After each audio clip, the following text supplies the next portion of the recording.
اور عوام الناس کے اندر یہی چیزیں مشہور ہو جائیں گی کہ یار وہ تو دیکھو وہ فلاں بابا کے پاس گیا، فلاں یوگی کے پاس گیا، اس نے ایسا بتا دیا، ویسا ہی ہوا۔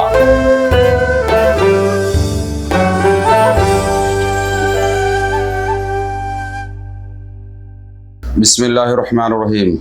اللہم صلی وسلم علی سیدنا محمد وعلی آل سیدنا محمد کما تحب و ترضی بان تصلی علیہ صلی اللہ تعالی علیہ وسلم۔ ہر خواب سچا نہیں ہوتا اور نہ ہی ہر خواب کی تعبیل و تعبیر سچی ہو سکتی ہے۔ یہ دیکھنے والے کے اوپر ہے کہ دیکھنے والا کون ہے۔ کوئی بھی خواب ایسا نہیں جس کی تعبیل و تعبیر بالکل ٹھیک اور درست نکلے۔ کوئی بھی خواب ایسا نہیں ہے کہ جس کی تعبیل و تعبیر بالکل درست اور ٹھیک نکلے اور اس کا اثر ظاہر ہو جائے، کیونکہ خواب جو ہے مومن، غیر مومن، مسلم اور غیر مسلم دونوں دیکھتے ہیں اور دونوں کو نظر بھی آتے ہیں۔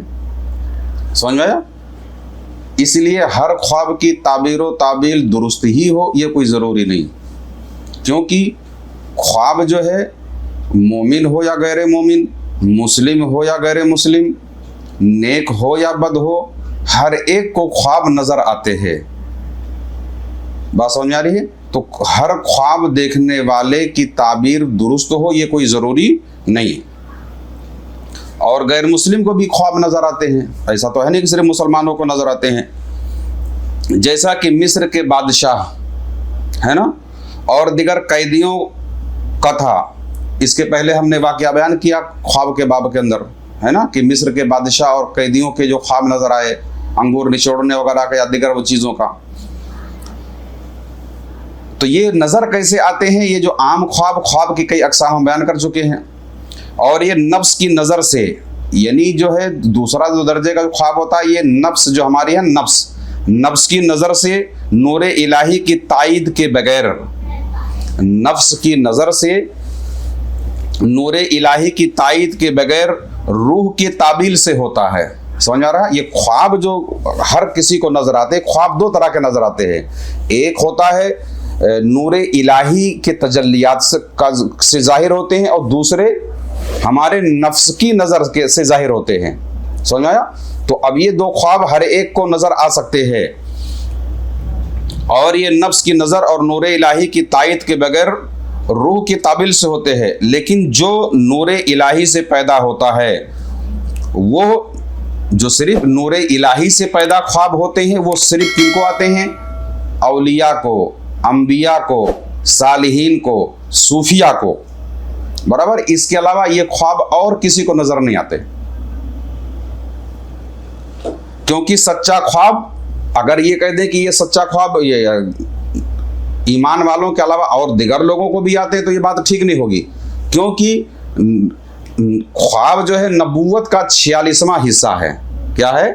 خواب، یہاں خواب سے مراد ہر خواب نہیں ہے، وہ خواب جو نور الہی کی تجلی سے ہم پر ظاہر ہوتا ہے، یہ صرف انبیاء، اولیاء، صالحین، صوفیاء ان کو ہی نظر آتے ہیں۔ وہ صرف نبی، ولی، مومن کے علاوہ اور کسی کو نظر نہیں آتے، کیونکہ سچا خواب نبوت کا 46واں حصہ ہے۔ جیسا کہ فرمان مصطفیٰ صلی اللہ تعالی علیہ وسلم ہے کہ نبوت میں سے کچھ باقی نہیں رہے گا۔ سرکار دو عالم صلی اللہ علیہ وسلم فرماتے ہیں کہ نبوت میں سے کچھ باقی نہیں رہے گا مگر خوشخبریاں جنہیں مومن دیکھتا ہے۔ سمجھ آیا؟ خوشخبریاں جنہیں مومن دیکھتا ہے یا پھر اس کے لیے جو دیکھی جائے، یعنی یہاں اشارہ خواب کے طرف ہے۔ سمجھ آیا؟ یہ بخاری شریف کی حدیث میں ہے کہ نبوت میں سے اور کچھ باقی نہیں رہے گا مگر جیسے انبیاء علیہ الصلوۃ والسلام کو خواب نظر آتے تھے، ویسے ہی کیا نام ہے مومنین کے لیے بھی ہے۔ یہ مبشرات، یعنی یہ خواب کے اندر یہ مبشرات کا حوالہ مومن کے لیے ہی صرف ہے۔ اس سے صاف ظاہر ہوتا ہے کہ کافر یا غیر مسلم کو کبھی بھی یہ نصیب نہیں ہوتا، چونکہ قرآن سرکار دو عالم صلی اللہ تعالی وسلم کا فرمان موجود ہے کہ خوشخبری جو ہے خوابوں کے ذریعے جو دی جا رہی ہے، یہ جو پردے کی پیچھے کی چیزیں ظاہر کی جا رہی ہیں، اور یہ نبوت کا 46واں حصہ ہے، یہ صرف مومنین اور اولیاء صوفیاء کے لیے بچے گا۔ سمجھ آیا؟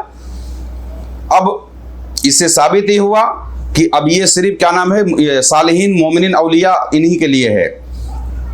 اب اس کے بھی خواب کے دو اقسام ہیں, دو قسمیں ہیں, سمجھ آ رہا ہے؟ خواب کے دو اقسام ہیں, ایک ہے رویائے صالح اور دوسرے ہے رویائے صادق, یعنی سچا خواب, صالح کا خواب اور سچا خواب, یعنی دو خواب دو طرح کے ہوتے ہیں. اب رویائے صالح وہ ہے جو مومن, سمجھ آ رہا ہے, ولی یا انبیاء علیہ الصلوۃ والسلام کو نظر آتے ہیں, سمجھ آیا؟ یعنی صالحین کو نظر آنے والے خواب کو رویائے صالح کہا جاتا ہے, یعنی صالحین کو جو خواب نظر آتے ہیں وہ یہ ہیں, اور یہ بے عین ہی ظاہر ہو جائے یا پھر اس کی تعبیل درست ہو سکے, حق تعالیٰ کا دکھایا ہوا ہو, سمجھ آیا؟ یعنی وہ جو نور الہی کی تجلی سے ظاہر ہوتا ہے, یہ صرف انبیاء اولیاء یا صالحین کو ہی ظاہر ہوتا ہے. دوسرا جو ہے یہ روایہ صادق وہ ہے جس کی تعبیر درست ہو, یعنی جس کی تعبیر جو ہے درست ہو اور ممکن ہے کہ ویسا ہی ظہور میں آ جائے, جیسے اس کی تعبیر بتائی جائے ویسا ہی پیش آ جائے, لیکن یہ روح کی نمائش سے ہوتی ہے. یعنی یہ جو ہوتا ہے روح کی تجلوہ گری اس کے اندر, روح کی کا نام ہے تجلیات اس کے اندر ظاہر ہوتے ہیں. اور اس قسم کے خواب مسلمان اور کافر دونوں کو آ سکتے ہیں, اس میں مومن غیر مومن کا کوئی قید نہیں, یہ دونوں کو آ سکتے ہیں.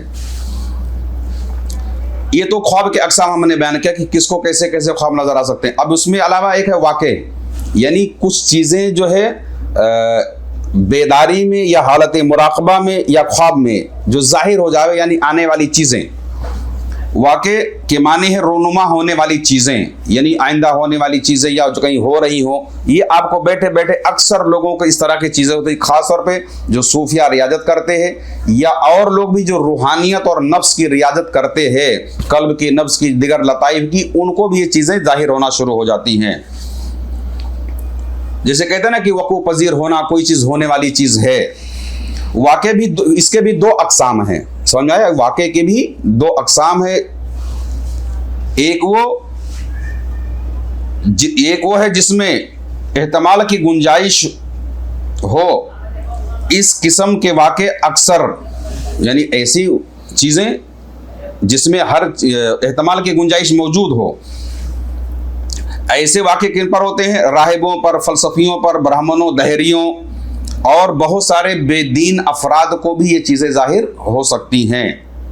اب یہ ہوتی کیسے ہیں, یہ سمجھنے کی چیز ہے کہ اگر آدمی سمجھے گا کہ بھائی یہ صرف مسلمان یا ایمان والوں کو ہی ظاہر ہوگی, تو ایسا نہیں ہے. واقع جو ہوتا ہے ظاہر, یعنی جسے پیشن گوئیاں دے دینا, سمجھ میں آیا؟ یعنی آئندہ ایسا ہونے والا ہے, یہ ہو سکتا ہے, یہ کیسے ہوتا ہے یہ سمجھیے. یہ کس کو بھی ہو سکتا ہے, یہ مومن کو بھی ہو سکتا ہے, غیر مومن کو بھی ہو سکتا ہے. خاص طور پر جو راہب لوگ جو ریاضت کرتے ہیں دیگر مذاہب میں اور ہیں, فلسفیوں کو یا کیا نام ہے دوسرے مذاہب کے کیا نام ہے جو پیشوا ہیں ان کو, اور بہت سارے کیا نام ہے اسلام کے نام ماننے والوں کو بھی یہ چیزیں ہو سکتی ہیں. اور یہ ہوتا کیسے؟ یہ ہے ریاضت کی کثرت کی وجہ سے. ریاضت جو ہم کرتے ہیں اس کی کثرت کی وجہ سے. تجلی نفس, یعنی ہمارے نفس کی تجلی اور تصفیہ قلب اور تربیت روح, سمجھ آیا؟ تجلی نفس اور تصفیہ قلب, یعنی ہمارے نفس کے اندر جو تجلی پڑتی ہے اس کی تجلی سے, اور ہمارے قلب کے صاف ہونے سے, اور ہماری روح کی ریاضت کے ذریعے تربیت سے, ان سب چیزوں سے یہ چیزیں ممکن ہے. تجلی روح, مصفیہ کا نام تصفیہ قلب اور تربیت روح, ان وجوہات کی وجہ سے یہ جو بھی کرے گا, بات سمجھ آ رہی ہے؟ اب آپ اہل کلمہ گو ہیں اور پوری زندگی کبھی آپ نے نہ تو اپنے نفس کی کوئی ریاضت کی ہے, نہ تو قلب کی کبھی صفائی کی ہے, سمجھ میں آیا؟ اور نہ ہی روحانیت کی کوئی جانکاری ہے, روحانیت کی کوئی ریاضت آپ نے نہیں کیا ہوا ہے. اور ایک ایسا شخص ہے جو دیگر مذاہب کے اندر جو یہ ریاضتیں ہیں ان مراحل سے گزرا ہوا, تو ظاہر سی بات ہے اس کو ظاہر ہو جائے گی, سمجھ میں آیا؟ یہ کوئی بھی کرے گا, یعنی یہ روحانی علوم ہے, اس پر کوئی بھی عمل کرے گا تو اس طرح کی باتیں اس پر ظاہر ہوں گی. یہ انہی کی وجہ سے ہوتا ہے. ممکن ہے کہ ان باتوں کا کشف بھی ہو, یعنی امکانات میں ایسا بھی ہوتا ہے کہ جیسے تصفیہ قلب کی صفائی کی وجہ سے یا تربیت روح کی وجہ سے, چونکہ روح کی نظر جتنی تیز ہے ہم شمار بھی نہیں کر سکتے, اور اس کی اسپیڈ اتنی ہے, اور ہمارا قلب تو اتنا تیز ہے کہ دنیا میں اس سے بڑا کوئی لینس آج تک کسی سائنسداں نے بنایا ہی نہیں ہے. سمجھ میں آیا؟ اتنا یعنی ہماری جب قلب کی صفائی ہو جاتی ہے تو اس پر گزرنے والے حالات، یہ ساری چیزیں سب اس میں عکس کی طرح نظر آنا شروع ہو جاتی ہیں. ممکن ہے کہ ان کو کشف بھی ہونا شروع ہو جائے. عوام الناس جو، اب ظاہر سے بات ہے کوئی غیر مسلم شخص ہے اور اس طرح کی باتیں کرے گا تو بتائیں گے دیکھو آدمی غیب کی خبر دے رہا ہے. سمجھ میں آیا؟ جبکہ یہ ممکن ہے، چونکہ جب اس نے ریاضت اس طریقے سے کیا ہوا ہے اپنے نفس کی، قلب کی اور روح کی، ان ریاضتوں سے ظاہر ہونا شروع ہو جائے گا. اور عوام الناس کے اندر یہی چیزیں مشہور ہو جائیں گی کہ یار وہ تو دیکھو وہ فلاں بابا کے پاس گیا، فلاں یوگی کے پاس گیا، اس نے ایسا بتا دیا، ویسا ہی ہوا. سمجھ میں آیا؟ یہاں تک کہ باتیں دیکھنے میں آئی کہ آپ کی دل کی باتیں بھی خبر کر لیں گے، وہ آپ کیا کھا کے وہ بھی بتا دیں گے. یہ صرف یہ ریاضتوں کا کردار ہے. سمجھ میں آیا؟ غیب کی چیزیں جان لینا، مثلا لوگوں کے حالات سے واقف ہو جانا. سمجھ آ رہا ہے؟ بعض اوقات دنیاوی کاموں میں پہلے سے ہی خبر دے دینا، یہ سب جو ہے واقع کی کبھی نیند میں اور کبھی بیداری میں ظاہر ہوتی ہیں. کس پر؟ جو کیا نام ہے قلب، روح، نفس، ان سب کی ریاضتیں کرتا ہے اس پر.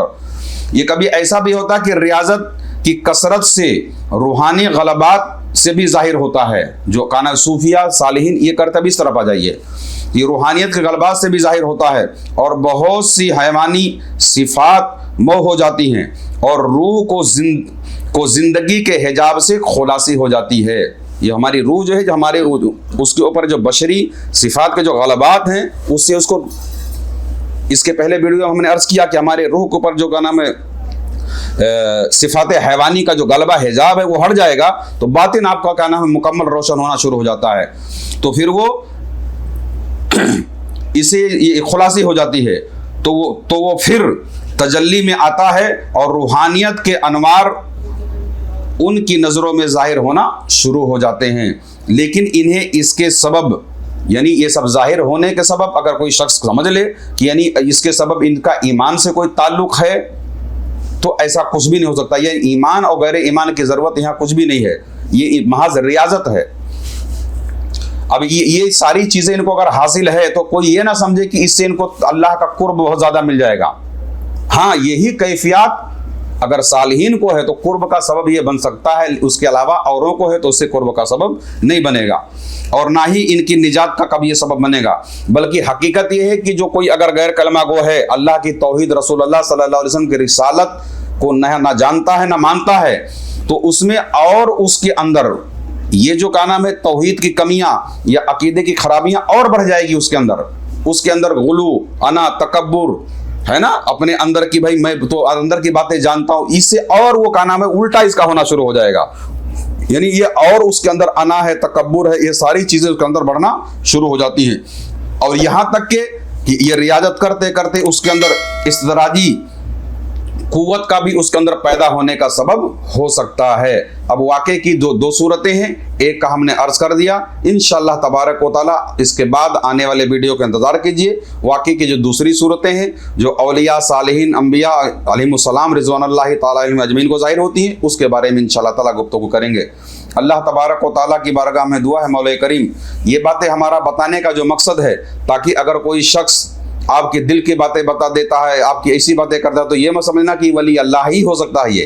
چونکہ یہ ساری چیزیں روحانیت کی ریاضات سے ہو سکتی ہیں جو مومن، غیر مومن، مسلم، غیر مسلم کوئی بھی کر سکتا ہے. ہاں اگر کوئی کا نام ہے مومن ہے تو سبحان اللہ، نور لنا نور، لیکن اگر کوئی کلمہ گو نہیں ہے تو اس کی باتیں وہ بھروسے مند نہیں ہے. باقی ہو سکتا ہے ایسا. اللہ تعالیٰ ہم سب کو سیدھی راہ پہ رکھے.